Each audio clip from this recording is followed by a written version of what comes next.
श्री स्वामी समर्थ सर्वांना। तर आता लवकरच गुरुपौर्णिमा आलेली आहे, गुरुवारी 10 जुलै 2025ला। तर या काळामध्ये आपण सात्विक आपल्या गुरूंच्या सात्विक लहरी हजारो पटीने वाढलेले असतात। तर आपण या काळात आपल्या अडचणी संकट दूर करण्यासाठी काही सेवा करणार आहोत। जर आपल्याला गुरुपौर्णिमा आपण का साजरी करतो, तर गुरुपौर्णिमा आपल्या गुरुप्रती कृतज्ञता व्यक्त करण्यासाठी आपण साजरी करत असतो। जर गुरुपौर्णिमेला आपल्याला जर कोणतेच पारायण करायला जमणार नसेल, म्हणजेच की गुरुचरित्र पारायण किंवा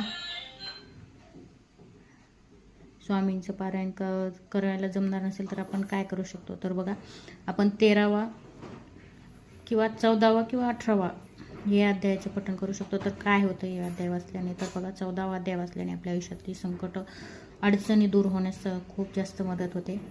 आणि आपल्याला हे 2 अध्याय वाचल्याने आपल्याला आपल्या आयुष्यातील सगळे संकट अडचणी दूर होणार आहेत आणि आपल्याला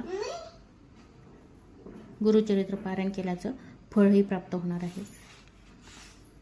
तर त्या दिवशी आपण नक्कीच 14वा आणि 18वा अध्यायाचं पठण करू शकतो आणि आपल्याला आपल्या आयुष्यातील आपल्याला सुख समृद्धी सगळं प्राप्त होऊ शकते।